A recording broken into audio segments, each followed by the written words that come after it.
प्रधानमंत्री 2 टर्म 24 अगर हार भी गए तो 10 साल तो रहे ना प्रधानमंत्री। हारेंगे नहीं।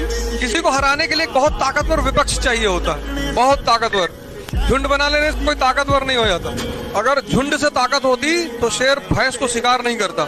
झुंड में रहती भैंसे हैवी हैवी, लेकिन जब वो कूद के गर्दन पकड़ता है। नमस्कार मित्रों, मेरा नाम गौरव चौधरी है। अभी हाल ही में आम आदमी पार्टी में शामिल हुए आदरणीय अवध ओझा सर जी, जो कि कुछ महीनों पहले तक भारतीय जनता पार्टी के गुणगान गाया करते थे एवं विपक्ष को एक झुंड की तरह बताया करते थे, वही ओझा सर स्वयं उस झुंड में आज शामिल हो चुके हैं एवं अन्य पार्टियों को नीतिहीन एवं गतिहीन पार्टी बता रहे हैं एवं अरविंद केजरीवाल जी को वे कृष्ण का अवतार बता रहे हैं।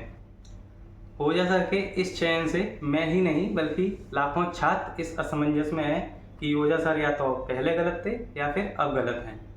अब प्रश्न यहाँ यह उठता है कि क्या ओझा सर वही ओझा सर हैं जो लाखों छात्र के आदर्श हुआ करते थे, या फिर वह समय के साथ एक मौकापरस्त व्यक्ति बन चुके हैं। दोस्तों, मैं ये बातें यूं ही हवा में नहीं कह रहा, बल्कि इसके पीछे कहने के कई कारण हैं, जिनमें से कुछ कारण मैं आपके सामने रखता हूँ। अब पहला कारण, सस्ती शिक्षा नीति का प्रसार।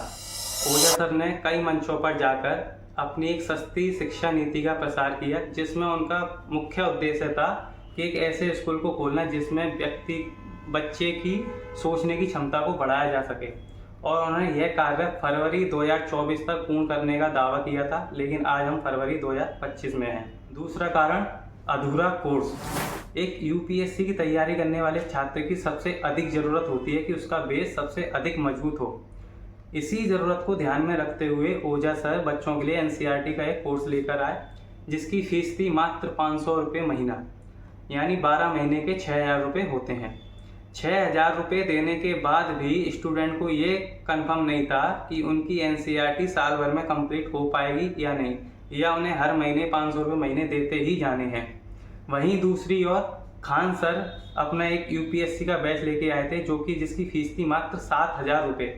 इसमें इन्होंने फ्री एनसीईआरटी की क्लासें भी छात्रों को उपलब्ध कराई थी। तीसरा कारण, ओझा सर का बड़े बड़े प्लेटफॉर्मों से जुड़ना। जब ओझा सर ने अनअकैडमी ज्वाइन की थी तो उन्होंने एक वीडियो में खुद एक्सेप्ट किया था कि अनअकैडमी उन्हें 1.5 लाख रुपए पर हावर देती है। जरा आप खुद सोचिए, जो प्लेटफॉर्म एक टीचर को 1.5 लाख रुपए पर हावर दे रहा है, तो वही प्लेटफॉर्म एक स्टूडेंट से कितनी फीस चार्ज करता होगा। ये किस प्रकार की सस्ती शिक्षा प्रणाली का सिद्धांत है। हम किस शिक्षा मॉडल को आगे स्तर पर ले जा रहे हैं। और सबसे बड़ा कारण, ओझा सर का खुद का लालच। अपने कई लेक्चरों के दौरान ओझा सर ने सर्वप्रथम भारतीय जनता पार्टी को रुझाने का प्रयास किया ताकि उन्हें प्रयागराज से चुनाव लड़ने के लिए टिकट मिल जाए, लेकिन भारतीय जनता पार्टी में किसी भी प्रकार का रिस्पांस न मिलने के कारण ओझा सर ने अपनी कार्यशैली को चेंज करते हुए कई मंचों पर जाकर कांग्रेस एवं सपा जैसी पार्टियों की प्रशंसा शुरू की एवं भारतीय जनता पार्टी को कमजोर दिखाया। इसी उठापटक के बीच अवध ओझा सर जी को आम आदमी पार्टी में शामिल कर लिया जाता है एवं उन्हें दिल्ली की पटपड़गंज की सीट से चुनाव लड़ने का मौका दिया जाता है, जहां से भारतीय जनता पार्टी के उम्मीदवार रविंद्र सिंह नेगी मैदान में उतरे हैं। मैं यहां बस इतना ही कहना चाहूँगा कि ओझा सर एक शिक्षा के क्षेत्र से आते हैं, और इस चुनाव में ओझा सर ने शिक्षा को ही एक मुद्दा बनाया हुआ है, और शिक्षा को लेकर ही मैंने आपके सामने 3-4 कारण रखे हैं। दोस्तों, मैं किसी पार्टी का समर्थक नहीं हूँ, बल्कि मुझे लगा कि ये जानकारी चुनाव से पहले मुझे आप लोगों के सामने रखनी चाहिए थी, इसलिए मैं इसे लेकर आया। दोस्तों, देश की राजनीति में कई ऐसे चर्चित चेहरे होते हैं जो कि देश की राजनीति में नहीं होने चाहिए। भारतीय जनता पार्टी में भी कुछ चर्चित चेहरे ऐसे हैं जो देश की राजनीति में नहीं होने चाहिए थे, लेकिन फिर भी वह उस राजनीति में है। इन चर्चित चेहरों को राजनीति में लेकर कौन आता है? आप या हम मिलकर इन चर्चित चेहरों को अपने देश की राजनीति की संसद में लाकर इन्हें बैठा देते हैं, जो कि एक कैंसर से कम नहीं है।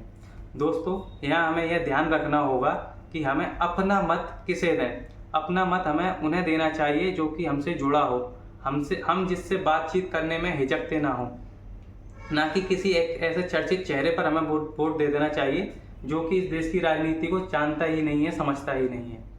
और अंत में जाते हुए मेरा ओझा सर से इतना ही आग्रह है कि चाणक्य योग्य होते हुए भी कभी सिंहासन पर नहीं बैठे, बल्कि उन्होंने सिंहासन पर बैठने के लिए चंद्रगुप्त मौर्य को परिपूर्ण बनाया।